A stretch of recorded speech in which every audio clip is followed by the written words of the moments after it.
أعوذ بالله من الشيطان الرجيم بسم الله الرحمن الرحيم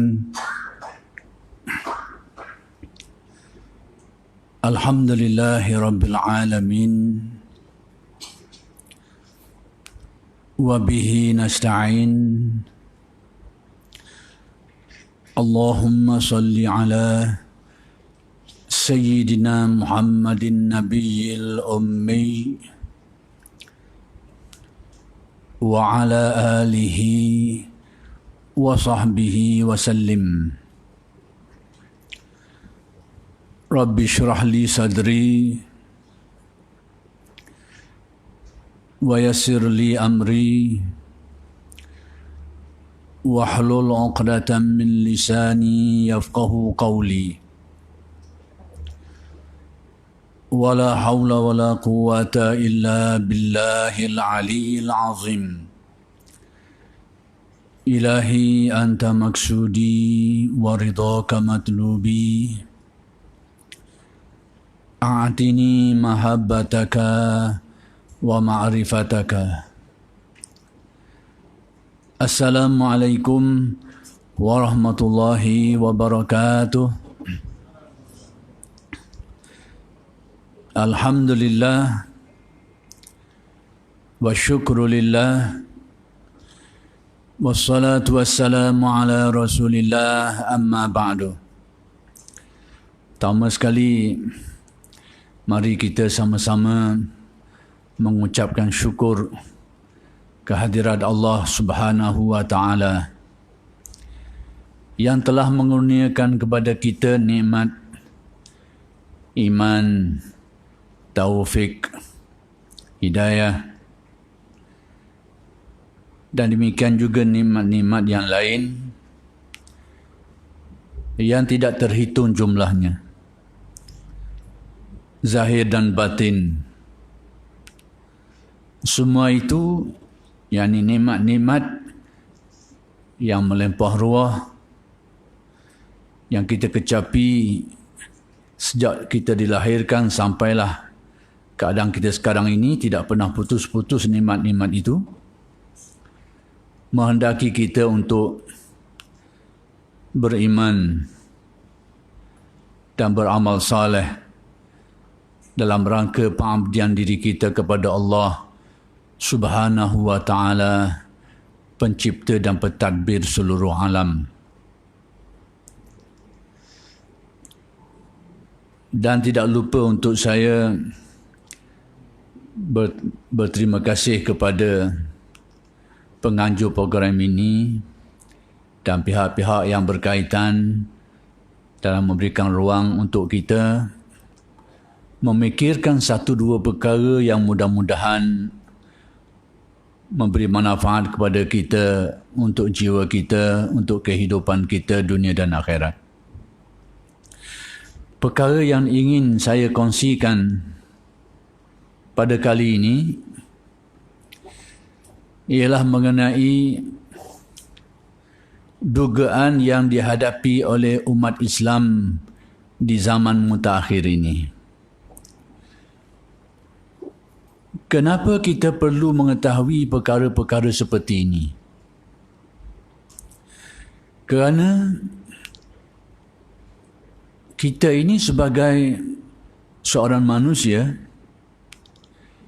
dalam masa yang sama sebagai seorang Muslim, sebagai seorang mukmin, akan menghadapi liku-liku hidup yang sekiranya kita tidak mengetahui pergolakan-pergolakan, halangan-halangan dalam kehidupan itu, ada kemungkinan kita akan menghadapi kesukaran, kita akan terganggu, bahkan kehidupan kita akan menghadapi sesuatu yang boleh memudaratkan kita semua ini.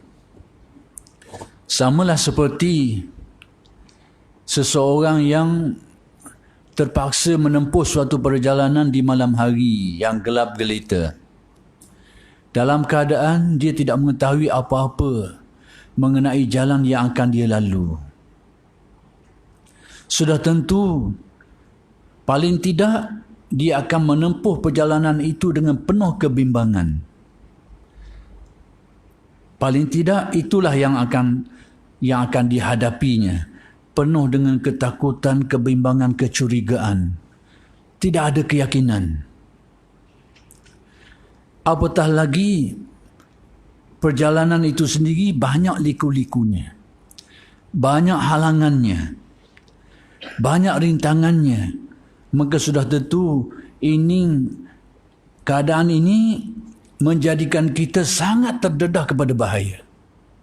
Maka sebab itu sangat perlu untuk kita memahami keadaan kita dan perjalanan yang akan kita tempuh, supaya paling tidak kita ada pedomannya, kita ada panduannya.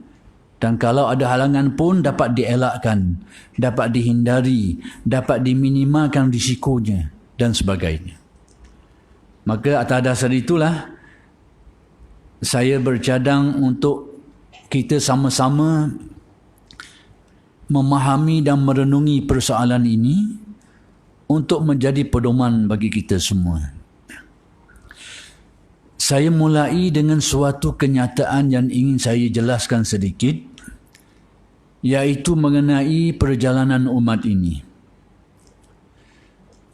Perjalanan umat ini digambarkan oleh Nabi SAW dalam suatu gambaran yang boleh kita sebut seperti bukit. Seperti bukit.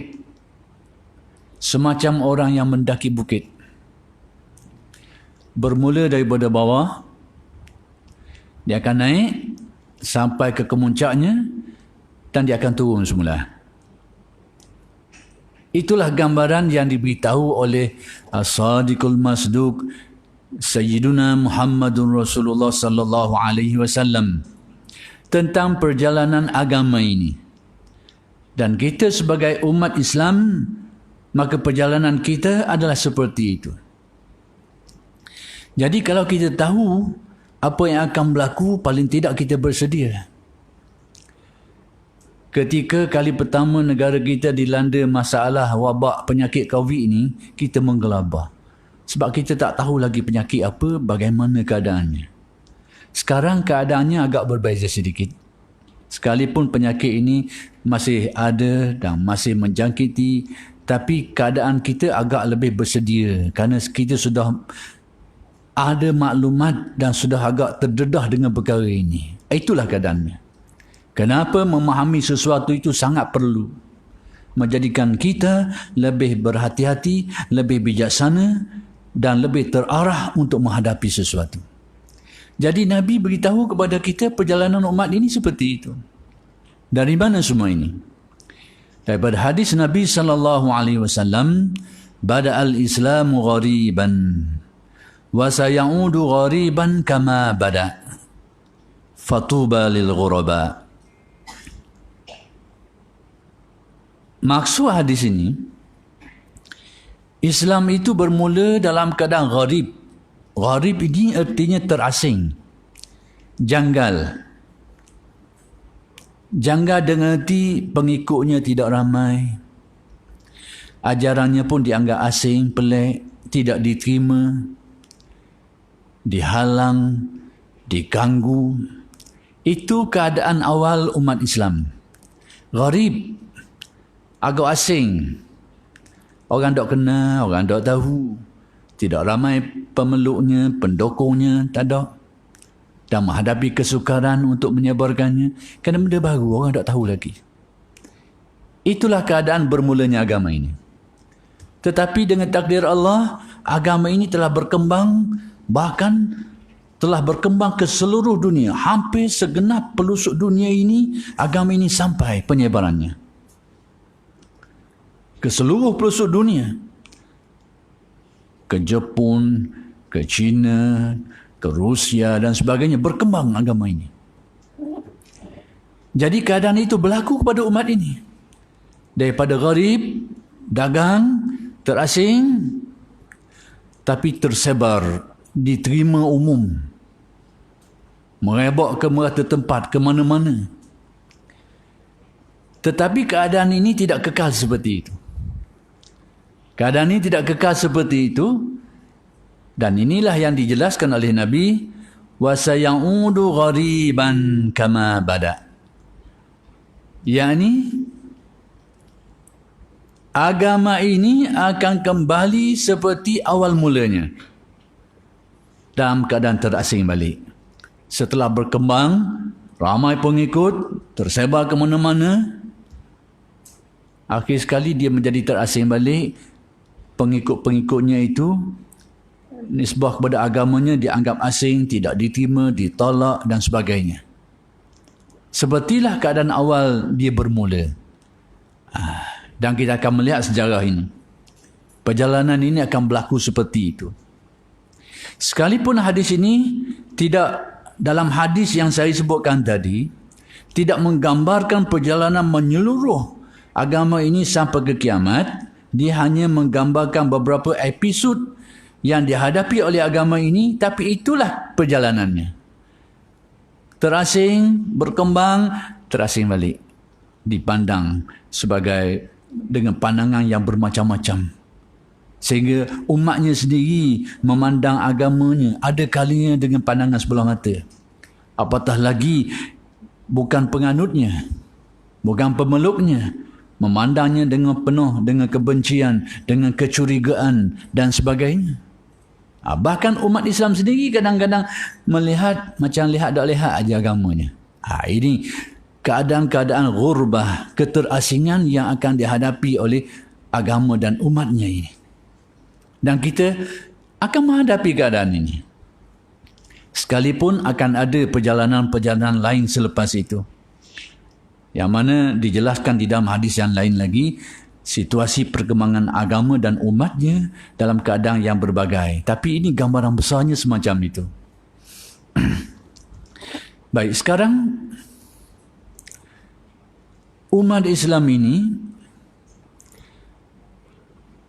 berdasarkan kepada penelitian kita, seolah-olahnya sekarang berada di tahap mana? Dan menurut pandangan kita sebagai peneliti, wallahu alam, semacam berada pada tahapan sedang menuruni cerunan, turun balik. Daripada bawah naik ke atas ni, daripada ujung sampai ke kemuncak ni, mula ke arah menuju ke bawah balik.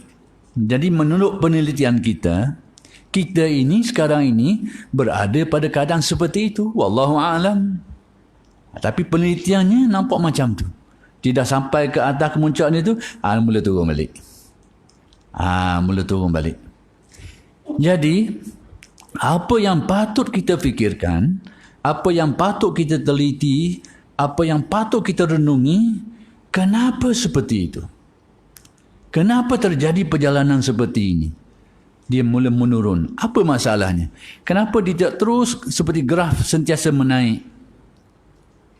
Kenapa tidak seperti itu? Apa masalahnya sehingga perjalanan mula menurun ke bawah?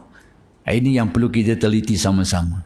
Baik, ada 3 perkara besar yang saya nak mengajak tuan-tuan dan puan-puan sama-sama memikirkannya, merenunginya dan berkongsi tentangnya. Iaitu mengenai keadaan umat ini sendiri, umat Islam ini sendiri, penganut agama Islam ini sendiri. Dan yang kedua, tentang ancaman dari luar. Ini faktor-faktor yang menjadikan perjalanan umat ini agak terbantut. Satu faktor dalaman, yang kedua faktor luaran. Faktor dalaman ini ada 2. Satu, dalam tubuh umat Islam itu sendiri. Masalahnya timbul di situ. Yang kedua, dalam lingkungan masyarakat orang Islam sendiri. Masalah timbul di situ. Kalau dalam tubuh ni masalah jiwa umat Islam lah. Dan yang kedua ini, yakni dalam kelompok umat Islam itu sendiri, ada perkara-perkara yang menyumbang kepada terbantutnya perjalanan ini. Dan yang ketiganya, faktor luaran, yakni daripada kelompok yang bukan Islam, yang ada tindakan, ada perancangan tertentu terhadap umat ini. Jadi inilah yang perlu kita lihat sedikit, aspek-aspek yang perlu kita fahami. Baik, yang pertama dulu saya nak sebut tentang permasalahan yang menghadapi umat ini yang datangnya dari diri umat Islam itu sendiri, diri penganut agama Islam itu sendiri. Apa masalahnya? Baik, mengenai perkara ini, Nabi SAW ada memberikan suatu analogi, suatu kiasan. Kiasan ni sebenarnya sangat baik untuk sangat segera, cepat dan berkesan untuk memahamkan kita suatu perkara. Kita, kalau kita jelaskan sesuatu itu, dia tidak seperti kita analogikan dia, kita kiaskan dia. Gambaran ni kadang-kadang lebih cepat kita tertangkap dan lebih meluas kefahaman dia. Itu fungsi kita buat tamsilang ni. Daripada kita kabur sutir-sutir tu banyak perkara, kena kabur banyak cerita, kena mengulas banyak benda. Jadi kaedah tamsilan ini digunakan oleh Nabi SAW. Nabi guna dan dia sangat berkesan. Baik, apa tamsilan Nabi berkaitan dengan perkara yang saya sebutkan tadi? Nabi buat berbandingan keadaan umat Islam ini di zaman mutaakhir ini, karusa, kata Nabi, seperti buih-buih, rusa as-sail, seperti buih-buih ketika musim banjir. Apa artinya? Kita perhatikan fenomena musim banjir, air sungai laju. Bila air ni bergerak laju, dia timbul buih-buih. Atas permukaan sungai tu banyak buih-buih dia. Buih sapau sarat. Buih bawa belaka tu. Buih sapau sarat. Banyak penuh di atas ni. Kemudian ada apa yang ada pada tamsilan ni? Buih dan sapau sarat ni. Banyak tapi tidak ada kekuatan. Banyak nampak atas sungai tu penuh. Tapi kalau ada batang kayu je sepotong timbul, gelar. Gelar selalu. Itulah analoginya. Itulah umat ini. Sehingga sahabat tanya, apakah disebabkan kerana jumlah kami kurang pada waktu itu ya Rasulullah? Sehingga lemah sangat ni umat Islam ini? Apakah kerana jumlahnya yang kurang? Kuantitinya yang kurang? Atau apa masalahnya? Nabi menafikan, tidak. Bukan itu sebabnya. Bukan itu masalahnya. Tapi ada sebab lain. Bukan pada kuantiti, tapi pada kualitinya. Masalah pada kualitinya,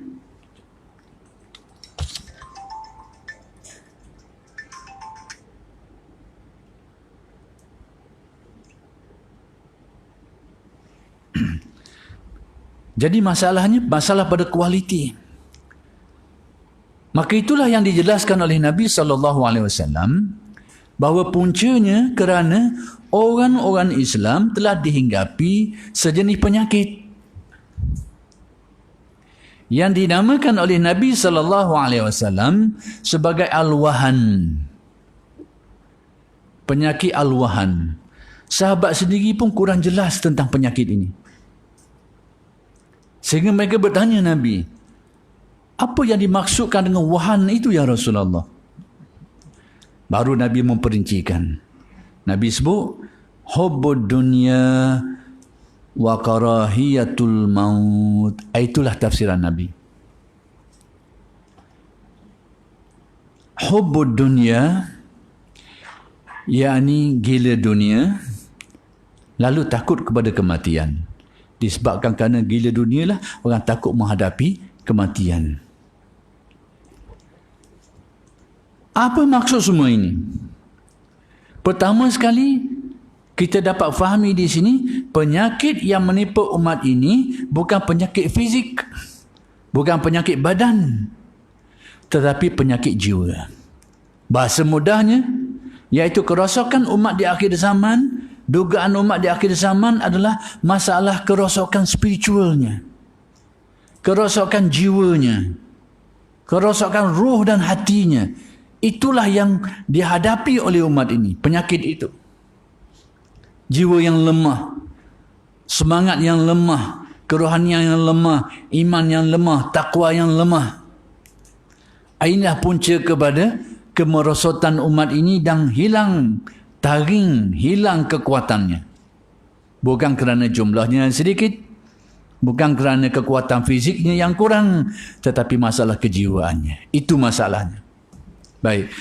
Jadi diadres, disebut secara jelas oleh Nabi, hubbud dunia. Gila dunia. Apa arti? Apakah dunia menjadi masalah kepada kita?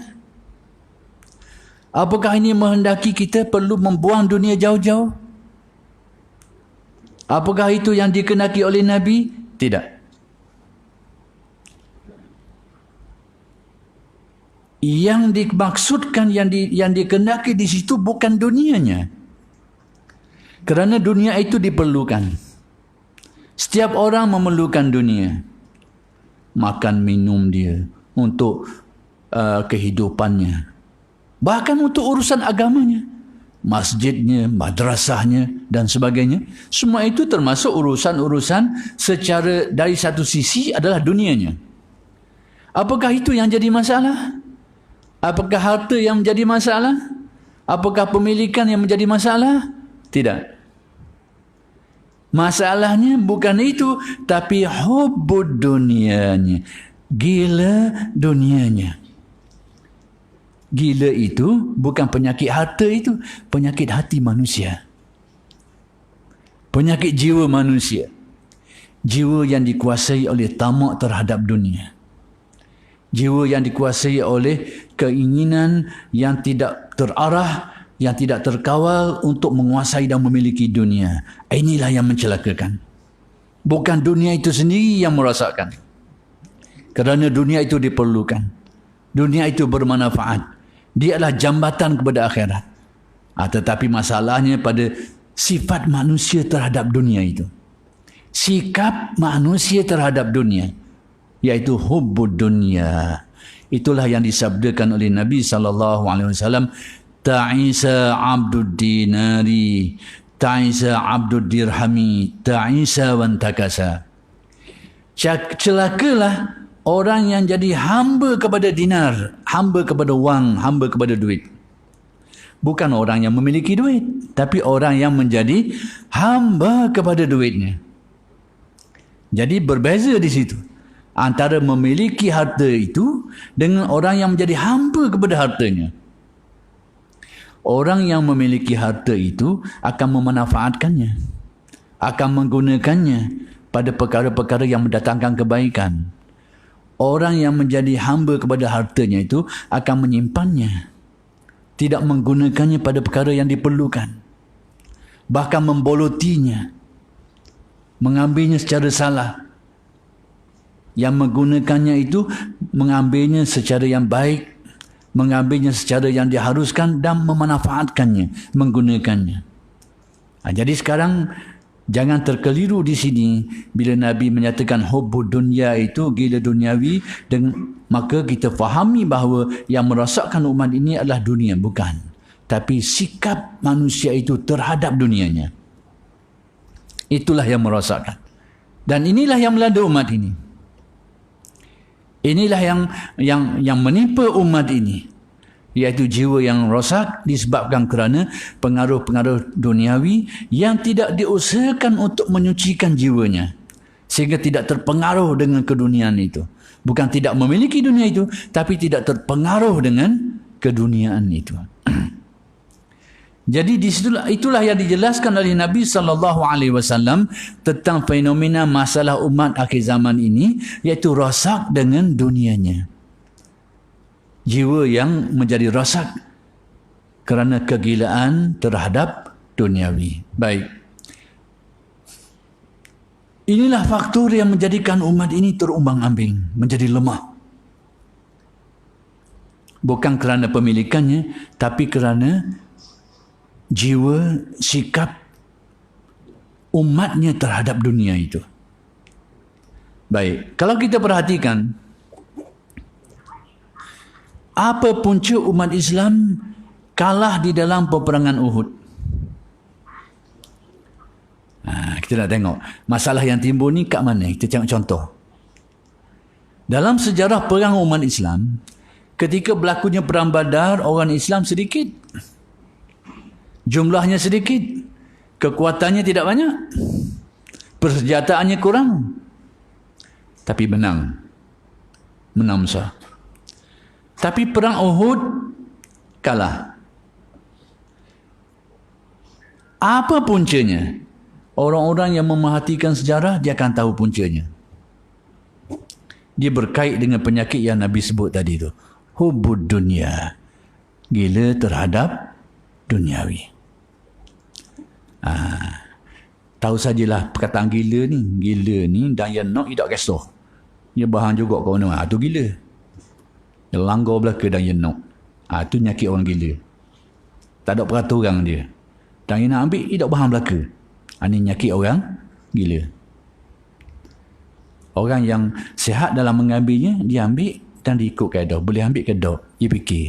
Ada peraturan, boleh ke tak? Dan dia ambil, kalau dapat, dapat. Kalau tak ada, tak apa. Itu orang yang sihat mengambil. Tapi tahap gila ni, tak kisah. Dia langgar belaka ke mana-mana pun. Tapi dan yang akan bolok, dia bolok belaka. Ini penyakit orang gila. Supaya kita beza. Supaya jangan timbul salah faham bahawa agama kita ini menuruh membuang dunia. Nak buang kat mana? Kita nak buang kat mana? Selagi kita hidup, pasti kita memerlukan apa yang dinamakan dunia. Cuma agama kita mengajarkan kita bagaimana menguruskannya. Bagaimana sikap kita terhadap dunia. Menjadi kaya tidak semestinya cinta dunia. Tidak semestinya. Kalau kita beranggapan orang yang kaya itu orang cinta dunia, silap. Sangat silap pandangan kita. Nak tahu orang ni gila dunia, dah gila dunia, tengok dia kaya miskin. Itu pandangan yang sangat silap. Gila tak gila ni bukan pada pemilikan itu, tapi bagaimana keadaan dirinya dalam menghadapi, dalam mengambil, menguasai benda itu. Situlah ukurannya. Dan kita diajar untuk itu. Sebab itu Al-Quran menganjurkan kita supaya mencari jalan untuk membersihkan hati supaya tidak dihinggapi penyakit hubbud dunia. Al-Quran dan hadis tidak melarang kita memiliki, walaupun banyak. Tidak menghalang kita. Tetapi mengajarkan kita menyucikan batin supaya tidak dihinggapi penyakit hubbud dunia. Baik, kembali kepada perang Uhud. Masa perang Uhud, Nabi pesan kepada satu pihak golongan pemanah ni supaya berkubur di atas bukit Uhud. Pemanah ni zaman dulu strategi perang, orang duduk atas ni sedap. Terutamanya pasukan pemanah ni, dia memiliki kelebihan dia segitu. Itu strategi perang zaman tu. Jadi Nabi meletakkan sekumpulan orang atas bukit pemanah ni dan pesan, mu jangan lari, jangan berganjok apa pun yang berlaku. Nabi pesan, jangan berganjok dari tempat ni walau apa pun yang berlaku. Bila sampai masa terjadi perang, apa yang berlaku? Orang musyrikun pekat awal tu berlawan ni kalah dia. Dia kalah dan melarikan diri. Tetapi dari satu pihak, orang musyrikun ini, dia ada strategi dia. Strategi perang dia, bijak pandai dia tu. Orang Islam ni pula yang menang pekat awal ni dihinggapi penyakit ini seketika, teruji. Bila tengok orang musyrikun ini kalau lari tinggal harta. Hak ni lah dia cerlong tak mudah ni. Tengok tinggal harta ni, pesan Nabi, jangan lari apa pun keadaan, duduk tempatmu, tidak indah dah. Maka larilah. Mereka ni turun untuk merebut, untuk mengambil harta itu. Ini Nabi bimbang. Penyakit ni. Pesan Nabi, tak ada dah. Tanya susah, ingatlah. Tapi tanya senang jadi lupa. Nampak depan mata ni hilang. Na'udzubillah. Kita minta berlindung dengan Allah daripada teruji dengan perkara seperti ini. Tengok depan, turun. Jadi bila orang musyrikun lagi sekat jalan ni, tengok orang Islam turun dari tempat dia tu, lipat balik. Dia ada strategi bijak.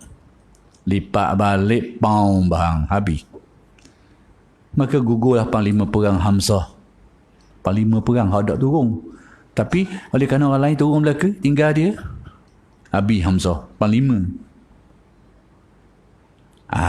Itu yang Nabi kata, hubbud dunya, kegilaan manusia terhadap duniawi. Dia menjadi penyakit. Dan itulah penyebab, salah satu penyebab keruntuhan umat ini. Kelemahannya yang Nabi sebut seperti buih tadi tu di lautan. Banyak tapi ada benda sikit gelah. Tidak ada kekuatan. Kenapa tidak kekuatan? Kerana dihinggapi penyakit yang melibatkan hati dan nuraninya, jiwanya, iaitu hubbud dunya. Baik, kemudian perhatikan, sebab itu Nabi SAW tidak bimbang sekiranya umat ini ditimpa kemiskinan. Nabi tak nak miskin. Kalau miskin itu kadang-kadang menyebabkan orang menggadai segala-galanya. Bahkan ada kalanya menggadai agamanya. Kadal fakru an yakuna kufran. Hampir-hampir kemiskinan itu menjadikan orang kufur. Kerana susah hidup, kadang-kadang ada orang gadah habis. Dia kena molek, maruah dia pun dia akan gadah. Berbahaya kemiskinan ini. Tetapi Nabi tidak bimbang itu kalau menipu umatnya. Yang lebih Nabi bimbang, antu'radu dunya alaikum. Terbalik. Yang Nabi, wallahi ma aksha mal faqra aksha alaikum, kata Nabi. Demi Allah bukanlah kemiskinan yang aku takut menimpa kamu. Tapi yang aku takut, kata Nabi, antu'radu dunya alaikum. Iaitu Allah Ta'ala beri sejumlah dunia yang banyak pada kamu. Ini aku takut, kata Nabi. Aku bimbang. Jadi rupa-rupanya Nabi pandang 2-3 lapis. Kita pandang selapis.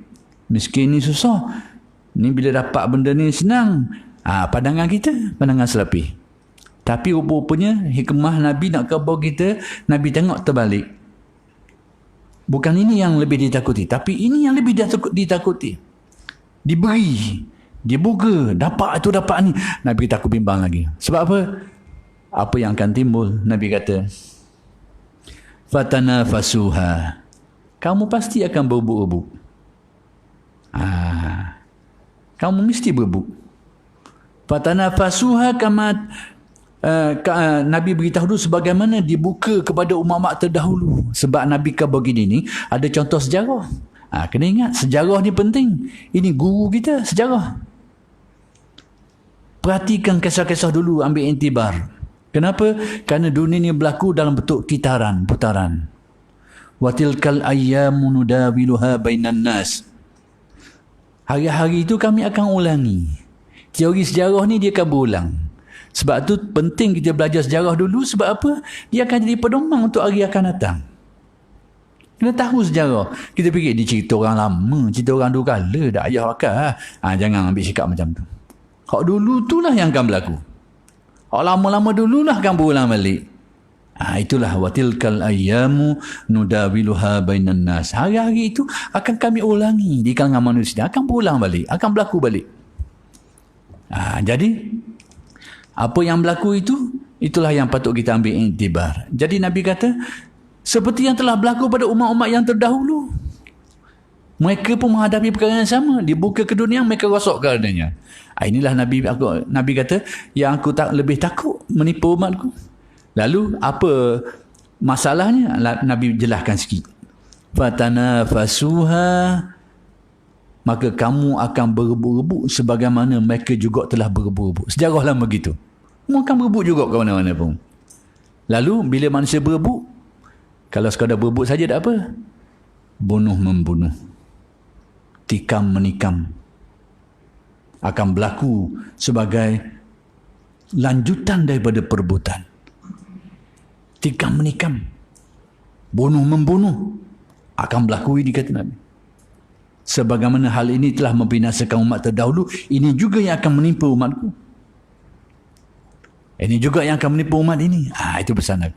Jadi pucuk pokok pakarnya, itulah yang Nabi sebut tadi tu. Penjelasan bagi penyakit wahan, iaitu hubbud dunya. Baik. Kemudian ada satu fenomena lain yang masih berkait dengan masalah dalaman umat Islam sendiri, yang menjadikan dugaan kepada umat ini dan agama ini. Nabi memberitahu tentang alamat-alamat akhir zaman. Tanda-tanda akhir zaman. Maka salah satu hadis yang dijelaskan oleh Nabi berkait dengan alamat akhir zaman, Nabi kata, pertama sekali, idza umitatis salah. Apabila jiwa manusia ni jadi semakin merosot dari segi iman dan takwanya, maka timbullah fenomena umitatis salah. Sembahyang dimatikan. Apa arti sembahyang dimatikan? Salah satu maknanya, sembahyang itu sudah ditinggalkan dengan begitu mudah. Orang mula mudah meninggalkannya. Hari rajin buat, hari malas dah buat. Kadang-kadang buat, kadang-kadang tak. Itu salah satu dari maknanya. Solat itu dimatikan. Setengah tu, kadang-kadang setengah tu sudah kewajipan solat itu ditinggalkan terus kecuali beberapa kali dalam setahun. Solat hari raya. Dan solat-solat yang melibatkan orang ramai ni, hari-hari ditinggalkan. Ini sebahagian daripada makna dimatikan solat. Dan termasuk daripada dalam makna dimatikan solat itu, bukan solat itu tidak dilaksanakan, tetapi hilang hakikatnya. Hilang hakikat solat. Apa hakikat solat? Khusyuknya. Hilang bahagian itu. Solat tetap didirikan, tetapi badan, tubuh saja yang bergerak, rukuk, sujud dan sebagainya, tetapi batinnya tidak mengikuti, tidak menuruti sebagaimana badannya itu. Hilang bahagian khusyuknya. Ini juga sebahagian daripada makna idza umitatis shalah. Dan inilah dugaan yang akan menipu umat ini. Berapa ramai anak-anak muda kita yang tidak bersolat atau solat separuh, solat sekali sekala. Dan berapa ramai orang yang solat tetapi hilang khusyuknya. Tidak ada hadir hatinya, tidak ada ruh dalam solatnya. Berapa banyak? Ini. Semua ini fenomena menjadi dugaan kepada umat ini. Baik, Nabi menjelaskan lagi. Rentetan daripada itu, waqubilatir rusya. Bila jiwa rosak ni, bila iman takwa menjadi semakin lemah, waqubilatir rusya. Rasuah mula diterima. Apa artinya? Penyakit rasuah ni lama dah berlaku dalam sejarah manusia. Sebelum zaman Nabi lagi sudah berlaku. Rasuah ini sebelum zaman Nabi lagi berlaku. Berlaku dah benda ni. Sudah terjadi pada umat-umat yang terdahulu. Tetapi orang-orang Islam dulu kala, masyarakat Islam dulu kala, mereka menerima buruknya perkara ni dan tidak terlibat. Kemudian hari orang terima keburukan perkara ni tapi terlibat. Yang terlibat tu pula secara takut-takut, senyap-senyap, sembunyi-sembunyi. Boleh tahan lagi. Dia tahu salah. Tapi sebagai manusia, tahu sajalah ada bahagian lemah, bahagian kurang. Tapi dia tahu perkara ni buruk, salah. Tapi ada yang terlibat. Itu pun secara senyap-senyap, nusuk-nusuk, terlindung, cari, berselidung itu, belekok situ, belekok sini. Tapi tetap mengakui perkara ni buruk dan sebagainya. Tetapi bila disebut dalam hadis, waqubilatir rusya, rasuah itu sudah diterima, dianggap benda itu boleh. Boleh, bahkan menjadi kesukaan, bahkan jadi keinginan, bahkan jadi kemahuan. Ini berbahaya. Itu kemuncak rosak jiwa. Orang buat salah tetap buat salah lah. Tapi bila yang salah tu dirasakan molek, tu bahaya. Orang tak semayang, dia tahu tapi malu kat orang, dia lari senyap-senyap. Biasa itu, bukan biasa dengan makna itu kesalahan manusia. Tapi bila dianggap benda ni tak apa. Tak apa boleh tahan lagi. Dibimbangi, telajak sikit lagi, mengharuskannya, membenarkannya. Itu rosak habis. Ini fenomena umat akhir zaman. Ini fenomenanya. Jadi kalau dulu orang terlibat, tapi orang takut-takut, sembunyi-sembunyi. Tapi di akhir zaman perkara ini sudah menjadi kebiasaan. Orang anggap bahkan jadi boleh. Bukan saja boleh, jadi kesukaan, jadi keinginan, jadi kemahuan. Ini fenomena berbahaya. Itu. Jadi ini yang akan menipu umat ini. Kemudian Nabi sebut lagi, wa yuba'uddin bi'aradin yasirin minad dunya. Ini salah satu fenomena bila ruh manusia rosak, takwa manusia rosak, jiwa manusia rosak, agama dijual dengan harga yang murah. Wa yuba'uddin bi'aradin yasirin minad dunya. Agama jadi bahan dagangan. Bahan dagangan dengan erti agama itu seumpama duit. Alat pembeli nak beli, nak dapatkan sesuatu. Ini berbahaya. Tapi Nabi beritahu, inilah fenomena umat Islam di akhir zaman. Jadi saya beritahu ni, nak beritahu supaya kita tahu. Supaya kita cam, ini alamat yang Nabi beritahu. Dan berbahaya. Yang lebih penting, kita tahu. Kalau begitu, apa yang sepatutnya kita lakukan? Itu. Sebenarnya saya nak bawa ke situ. Nak bawa, yang berlaku tu berlakulah.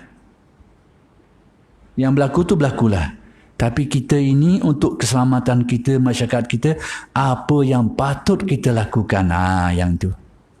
Yang itu sepatutnya. Tapi saya terpaksa cerita jalan ceritanya dulu. Kita nak selesaikan masalah. Masalah pun kita tak tahu.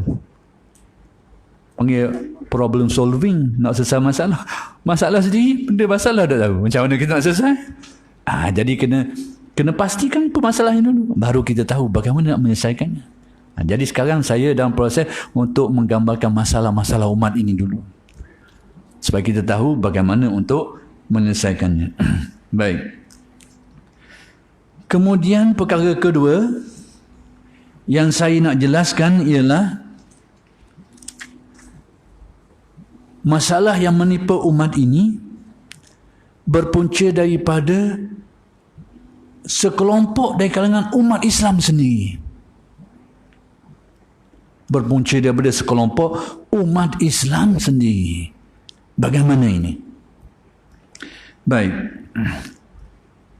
Dalam hal ini, Nabi SAW ada menjelaskan, saya nak jelaskan beberapa poin sajalah. Masalah yang datang dari kelompok masyarakat orang Islam sendiri. Dengan erti sama ada individu atau kelompok orang Islam sendiri, itulah yang berperanan merosakkan agamanya. Menimbulkan gangguan terhadap agamanya. Dan Nabi ada menjelaskan banyak di dalam hadis-hadis berkait dengan persoalan ini. Maka Nabi SAW telah menjelaskan kepada kita tentang fenomena atau kriteria yang dilakukan oleh golongan dari umat ini yang ternyata membawa bahaya kepada umat Islam ini sendiri. Baik, salah satu daripada kriteria atau ciri yang diberitahu oleh Nabi SAW mengenai kelompok yang peranan dia itu mendatangkan bahaya kepada umat ini, iaitu pertama sekali Nabi sebut sebagai yaqra'un al-Quran la yujawizu hanajirahum. Apa artinya? Mereka ini Nabi menjelaskan sifatnya, mereka adalah ahli Al-Quran. Mereka membaca Al-Quran, mempelajari Al-Quran. Dan buruk ke perkara ni? Bukan buruk, bukan tak baik, bagus. Mempelajari Al-Quran, menghafal Al-Quran, belajar ilmu Al-Quran, baik. Tetapi bahagian kurangnya dan menjadi tanda, menjadi ciri kepada golongan ini yang Nabi sebut sebagai la yujawizu hanajirahum. Tetapi Al-Quran yang mereka kuasai, yang mereka pelajari, yang mereka baca itu tidak menembus sampai ke dalam hati. Disebut oleh Nabi la yujawizu hanajirahum, tidak pun melebihi kerongkong mereka ni. Kalimat ini memberi faham bahawa Al-Quran itu hanya duduk di lidah, tapi tidak meresap menjadi pegangan dan menjadi budaya ataupun menjadi penghayatan kehidupan dirinya. Ada sampai situ. Dengan erti Al-Quran itu mainan lidah dia. Al-Quran menjadi mainan lidah. Tapi bukan itulah yang menjadi pegangan kukuhnya. Bukan itu yang mencorakkan hidupnya.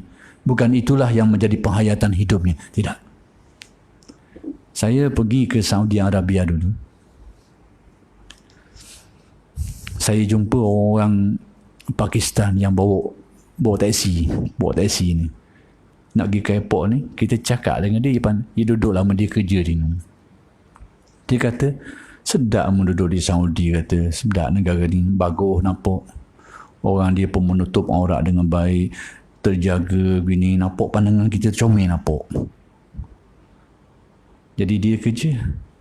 Oh, sedap duduk sini, kata, mau kerja sini, suasana baik.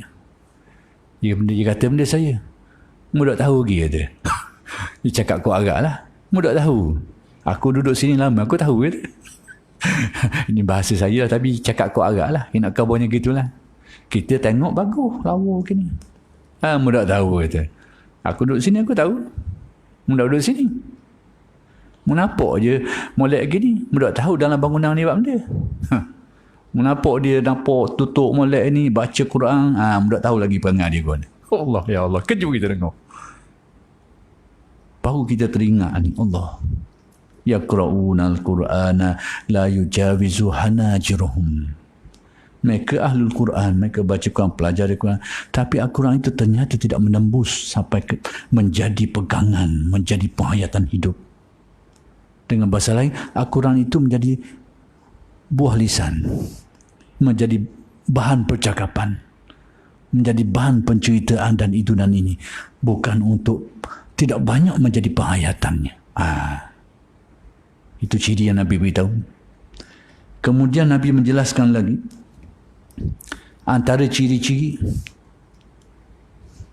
yang Nabi sebutkan di dalam hadis yang panjang, yaquluna biqauli khairil bariyah wa laysu minhu fi syai'. Mereka berbicara menggunakan kata-kata sebaik-baik manusia. Siapa sebaik-baik manusia? Tidak ada orang lebih baik daripada Nabi Muhammad sallallahu alaihi wasallam. Jadi khairul bariyah di sini adalah bermakna Nabi Muhammad sallallahu alaihi wasallam. Lalu yang disebut dalam hadis, yaquluna biqauli khairil bariyah. Mereka berbicara menggunakan hadis-hadis Nabi. Walaisu minhu fi syai'. Tapi mereka sendiri jauh daripada petunjuknya. Mereka sendiri tak ada habuan pun dari hadis itu. Dengan erti hadis Nabi adalah menjadi bahan percakapan mereka. Tetapi penghayatannya mereka tidak. Bukan ahlinya. Bukan orang yang mengambil intibarnya, menghayatinya, menerapkannya. Bukan. Tetapi itulah yang mengisi lidah-lidahnya. Itulah bahan bicaranya. Hadis-hadis Nabi SAW. Dua. Habis. Baik, yang ketiga, antara ciri yang Nabi sebut, mereka ada sikap menyombongkan diri dan meremehkan orang. Sehingga Nabi sebut,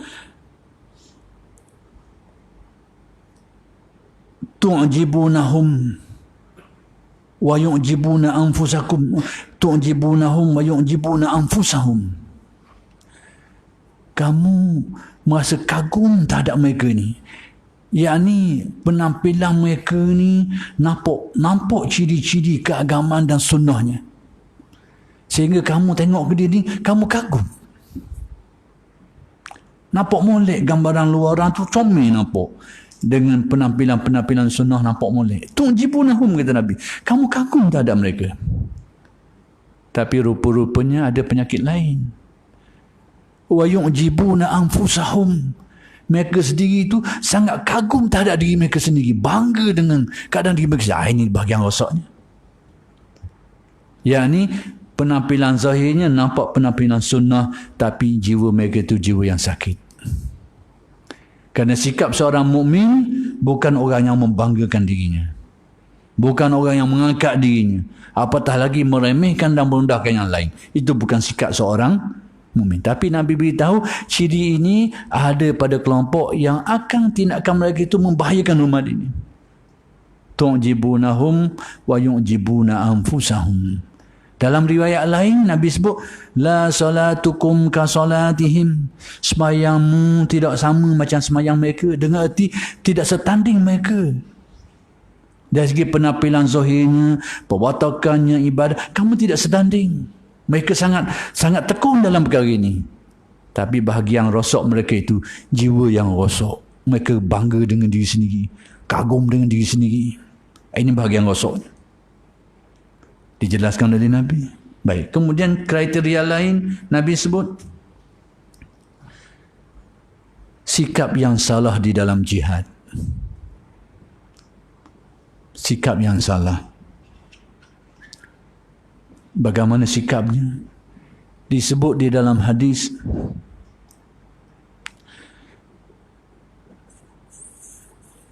mereka ini memerangi dan memusuhi orang Islam dan membiarkan penyembah-penyembah berhala.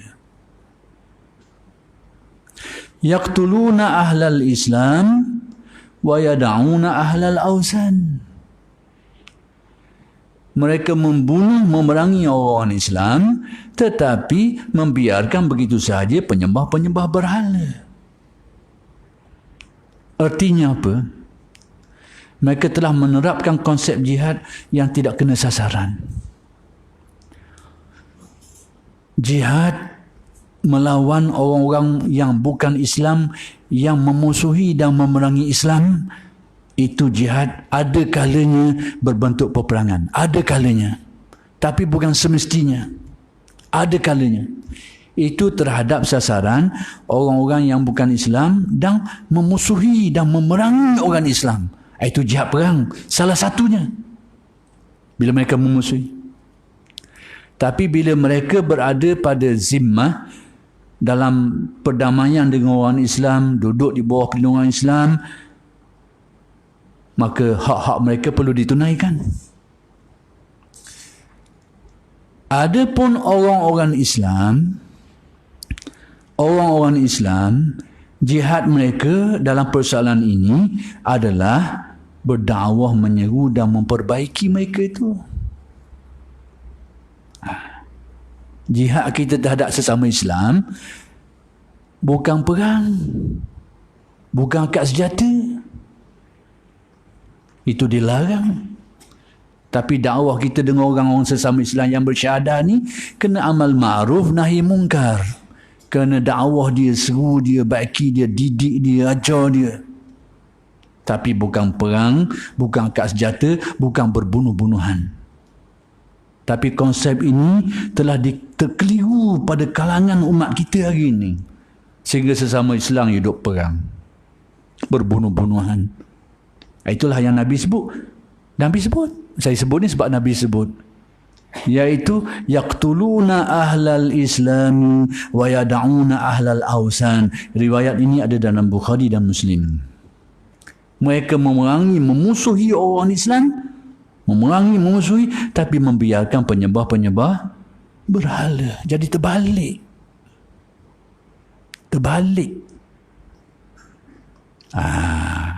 Jadi saya terangkan ini kerana perlu kita fahami supaya jangan sampai masyarakat kita sudah mengalami tempoh yang panjang bermusuh-musuhan sesama sendiri. Tinggalkanlah itu, buang yang itu. Akibat daripada kecelaruan dalam memahami jihad ini. Keliru dalam memahami konsep jihad ini. Semua itu berpunca daripada penerapan konsep khawarij ke dalam umat ini. Itu punca dia. Saya rasa bertanggungjawab kita ada sejarah lama. Umat kita bermusuh-musuhan, berbalah sampai tahap hampir-hampir berbunuhan sesama sendiri, sesama Islam. Hak lepas tu lepaslah. Biarlah hal lepas tu tinggal ialah tutuplah sejarah lama. Tapi akan datang ni kena baiki. Cuma saya khabar ni nak khabar sebab apa jadi gitu? Sebab apa? Dan betul ke jadi gitu? Boleh ke jadi gitu? Patut ke jadi gitu? Itu saya kena khabar. Itu adalah kesilapan puncanya kerana pemikiran Khawarij dibawa masuk ke dalam umat ini. Itu puncanya. Jadi hak sejarah lama tu pejam mata lah. Lepas lah. Akan datang. Baiki balik. Satukan umat ini. Kuatkan lagi persaudaraan umat ini. Jangan sampai Nabi sebut tadi tu macam karusa as-sail, seperti buih-buih ini. Banyak tapi gelah, cepat gelah. Jangan sampai begitu. Kita sudahlah lemah, pecah lagi. Ini mencelakakan umat ini. Tapi saya nak terangkan perkara ini dari sudut akidahnya supaya kita faham kat mana silap kita dulu. Kat mana silap kita dulu. Mudah-mudahan benda ni tak akan berlarutang lah. Lepas pejam mata lah. Akan datang kena baiki balik. Kena betul balik. Puncanya kerana terterapnya pemikiran Khawarij. Apa itu Khawarij? Sejarahnya berlaku pada zaman Sayyidina Ali. Sejarahnya berlaku pada zaman Sayyidina Ali radhiyallahu anhu. Ketika berlakunya dan takdir Allah, berlaku perbezaan pandangan, ijtihad sehingga membawa kepada pecah dan perang antara Sayyidina Ali dan Sayyidina Muawiyah radhiyallahu anhuma. Perang. Lalu bila berlaku perdamaian dengan majlis tahkim, sejarahnya panjang, ternyata muncullah satu kelompok yang dinamakan Khawarij. Kelompok yang keluar daripada situasi tadi itu dan membuat pemikiran sendiri. Baik, apa yang mereka, fahaman mereka ni, kat mana masalah mereka ni?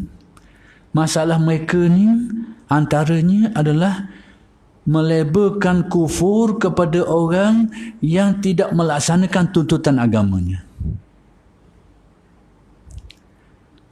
Dia tidak beza antara orang yang ingkar terhadap hukum agamanya, perintah agamanya, dengan orang yang tidak melaksanakan. Tidak beza dua itu. Mereka ini, orang yang tidak melaksanakannya, terus dianggap sebagai kufur. Sedangkan dalam pegangan kita, antara orang yang ingkar, tidak terima, dengan orang yang tidak melaksanakan, dua benda yang berbeza. Orang yang ingkar tolak, memang itu membatalkan iman, kufur. Tetapi kalau dia tidak melaksanakannya, sama ada dia malas ke, sama ada dia tak mampu ke, sama ada dia terpaksa ke, itu hal lain. Tapi dia tidak melaksanakannya, ini dosa. Maka di sinilah Khawarij terkeliru. Lalu dia menilai orang yang tidak melaksanakan perintah Allah pada waktu itu sebagai kafir. Akibat daripada perkara itu, Sayyidina Ali telah dilabelkan sebagai kafir, Muawiyah dilabelkan sebagai kafir, dan wakil keduanya dalam perundingan majlis tahkim dianggap sebagai kafir. Lalu mereka rancang pembunuhan. Berjaga-jaga. Tuntutan, rentetan daripada labeling kafir itu berakhir dengan pembunuhan. Lalu mereka merancang pembunuhan dan matilah Sayyidina Ali. Terbunuh Sayyidina Ali. Sayyidina Muawiyah terselamat. Ditakdirkan Allah dia terselamat. Sayyidina Ali kena. Akibat dari perancangan ini. Bermula dengan melabelkan sebagai kafir, lepas dituruti dengan tindakan membunuh. Dan inilah yang menghancurkan negara-negara Islam hari ini. Di Libya, di Syria, puncanya serupa. Tapi orang baru sedar. Biasanya orang sedar kediang. Memang. Acu baru nak sedar. Silap. Nak kata apa tu? Hacu habis Syria. Libya hacu. Syria hacu. Iraq hacu. Puncanya serupa. Puncanya, bila orang Islam berdepan dengan orang Islam sendiri, akad senjata. Itu dilarang dalam agama ini. Sesama Islam ni kena amal ma'ruf nahi mungkar. Dengan dakwah. Betul. Nasihat. Orang tak mau terima cerita lain. Tapi bukan dengan akad senjata dan perang. Bukan. Tapi macam mana orang agak terpengaruh? Hancur Syria. Hancur Libya. Dan ada yang sedar. Tapi sedar lewat. Dan selalunya kesedaran selalunya memang begitulah. Sejarahnya orang akan sedar bila dah selesai. Cuma kita ni belum terjadi dan harap tidak akan terjadi. Jangan sampai seperti itu. Cuma saya nak beritahu kenapa terjadi demikian. Itulah pengaruh faham Khawarij. Puncanya di situ. Tak beza antara orang yang ingkar dengan orang yang tidak buat. Antara orang yang ingkar kewajipan solat dengan orang yang tidak bersolat. Jauh beza. Yang tidak bersolat, tuntutannya adalah bertaubatkan dosa. Yang ingkar solat, rasa imannya, dia kena syahadah balik. Tapi kita tak bagi. Maka Khawarij, dia pakai buah ni. Tidak melaksanakan, terus dianggap ingkar dan dijatuhkan hukum kufurnya. Ini punca dia. Jadi di sini yang saya maksudkan salah satu bentuk yang Nabi sebut kelompok yang akan mendatangkan bahaya kepada umat ini, kelompok yang seperti ini, yaqtuluna ahlal Islam wa yad'una ahlal awsan. Mereka berbunuh-bunuhan, memerangi sesama Islam, membiarkan penyembah-penyembah berhala. Ini sikap yang silap. Jadi kalau kita tersilap faham, yang lepas-lepaslah. Lama-lama cerita tutuplah, buanglah, tutup file lah. Akan datang ni kena betul balik. Betul balik. Betul pemikiran, betul masyarakat. Betul persaudaraan Islam. Al-ukhuwah Islamiyah kena betul balik. Umat ini kena betul balik. Jangan jadi seperti buih tadi tu. Saya terangkan ni. Baik, sikit lagi saya nak ambil masa. Antara ciri yang Nabi sebut juga, antara ciri yang Nabi SAW jelaskan tentang kelompok ini, iaitu hudasa al-asnan. Apa erti hudasa al-asnan? Dari segi makna, hudasa al-asnan ini maksudnya orang yang umur dia muda. Kelompok ni kelompok umur muda. Apakah berarti mereka ni terdiri daripada orang muda? Tidak juga. Maksud hudasa al-asnan bukan muda umurnya, tapi muda perangai dia. Muda sikap dan perangai dia. Apa sikap orang muda? Orang muda ni akal dia kurang berbanding kebijaksanaannya. Nafsunya lebih besar daripada kewarasan dia. Itu perangai orang muda. Perangai orang muda ni akal dia tergelang, nafsu dia tinggi. Itu orang muda. Yang ni penuh dengan emosi tapi kurang kewarasan dan kebijaksanaannya. Dan Nabi sifatkan ini salah satu kriteria. Hudasa al-asnan. Mereka ini adalah orang muda. Yang ni muda dari segi kemahuan, keinginan, nafsu, semangat. Tapi kecerdikan, kewarasan kurang. Tindakannya itu melulu. Tindakannya itu tidak menentu, tidak terarah, tidak dipandu oleh akal, tidak dipandu oleh kebijaksanaan, tidak dipandu oleh pertimbangan yang baik. Itu antara cirinya. Yang penuh dengan nafsu keinginannya, yang penuh dengan emosinya, itu antara ciri yang disebut di Nabi. Kemudian Nabi menjelaskan satu lagi, iaitu memiliki gaya berfikir yang sangat teruk, yang sangat lemah.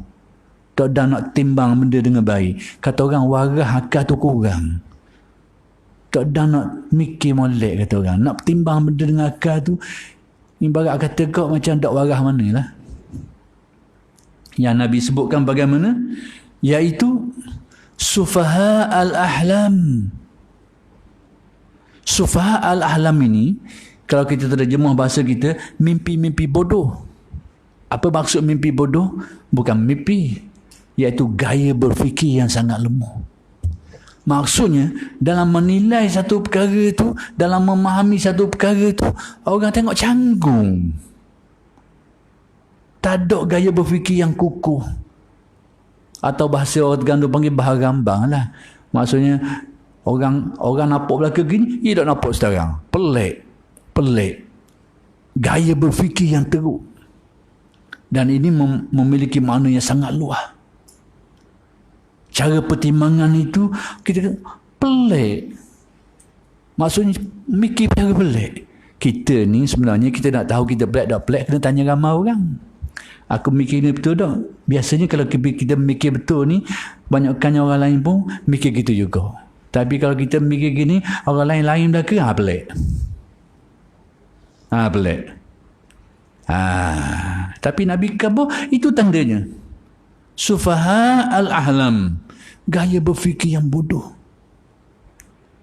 Tidak ada asas. Tidak ada asas. Allah Ta'ala beri kita ni ada akal. Akal kita ni sudah terisi dengan, kalau orang panggil daruriyat, ilmu asal, ilmu naluri asal ni, timbang. Kalau kita contohnya mana, orang kata 2 dengan 1 tu banyak 2. Hak ni tak payah masuk universiti nak belajar ilmu ni. Itu ilmu daruri. Hak duduk pada diri setiap orang. 2 mesti banyak dari 1. Hak takkan kata 1 lebih banyak dari 2. Itu daruri dah. Ilmu ni tak payah masuk universiti nak tahu ni. Alat tu sudah sedia ada pada diri manusia. Jadi ulama usuluddin panggil dia sebagai daruriyat. Ilmu yang sedia ada dalam diri manusia. Dan itu menjadi asas untuk dikembangkan ilmu-ilmu lain. Terutama ilmu yang memerlukan pemikiran arah tinggi sikit, orang panggil nazariyat itu. Tapi waktu tu tapisan kedua. Dah nak mikir. Tapi Nabi khabar itu kriteria, cirinya. Jadi kesimpulan mudahnya nak khabar bahawa Nabi sudah menggambarkan kepada kita bahawa akan wujud kelompok-kelompok ini di akhir zaman, bahawa tindakannya itu akan merosakkan agamanya sendiri, akan membahayakan agamanya sendiri, akan membahayakan umat dan sebagainya.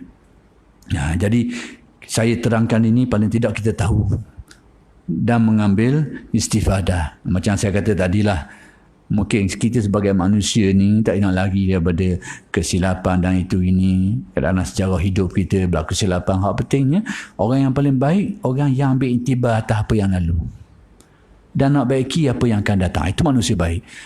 Jangan kita kata manusia baik, manusia tak salah. Itu bukan. Manusia paling baik, orang yang ambil intibar atas kesilapan hak lalu. Hak lepas-lepas tak silap ada tu, yang ambil intibar, dia betul balik. Itu manusia paling baik. Jadi kita jangan pakai istilah manusia paling baik ni, tak ada salah. Betul sama tu, bukan dah jumpa orang pasal tu. Baik, kemudian akhir sekali yang saya nak sebut hari ni, iaitu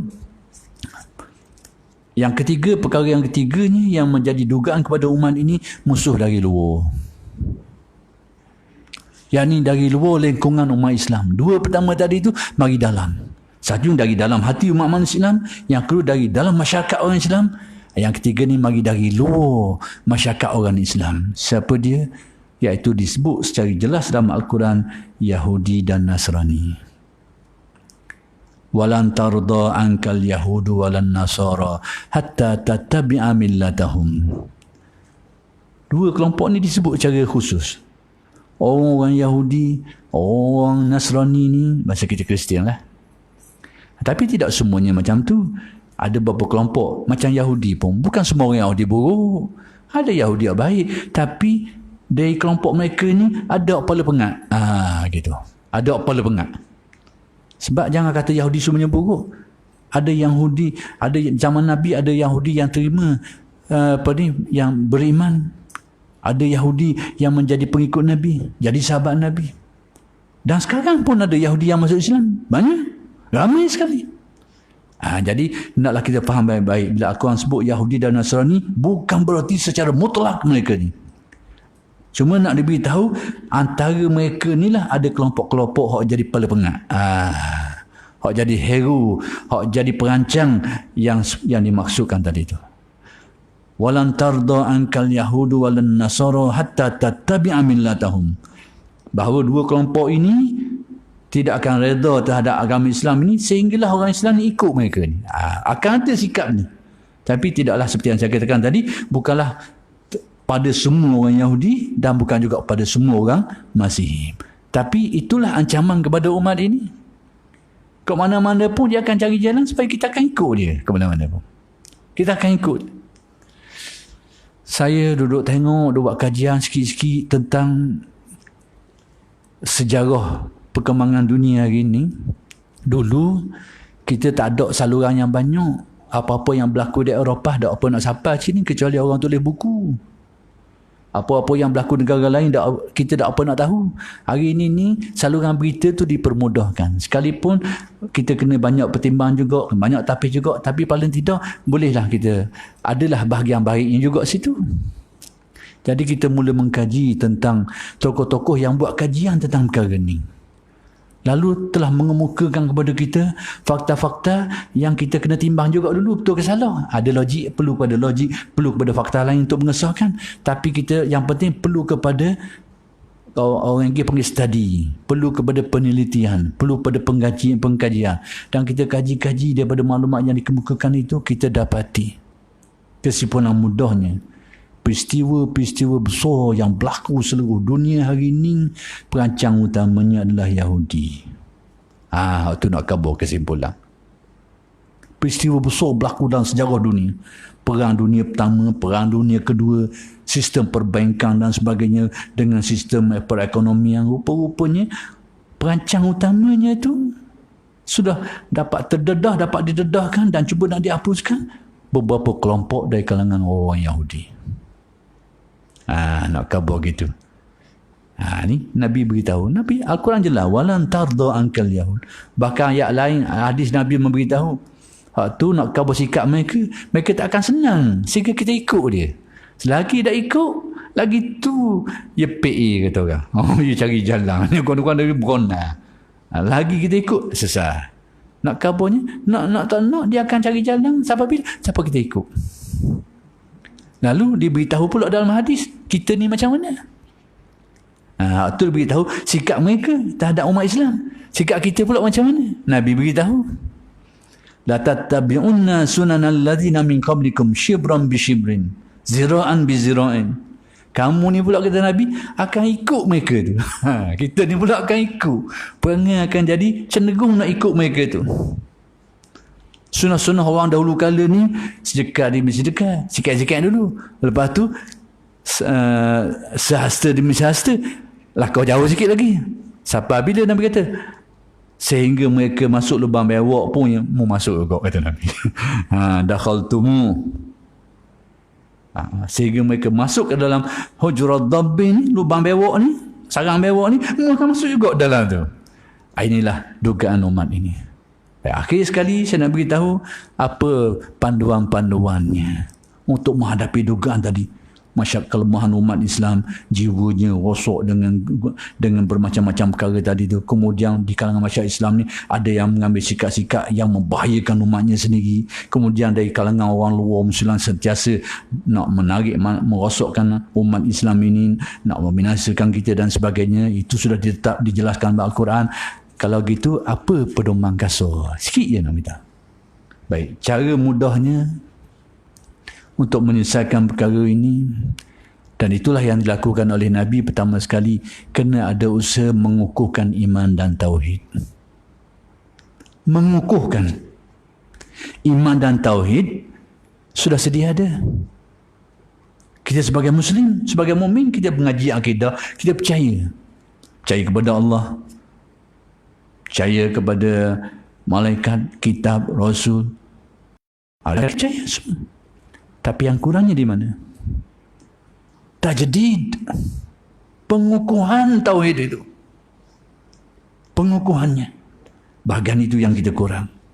Dan saya tak nak memperincikan. Cuma fahami konsep istilah itu. Perlu kepada usaha tajdid iman. Mengukuh dan memperbaharui iman. Yang sudah pun sedia ada. Yang kedua, perlu meneguhkan taqwa. Taqwa ni luah makna.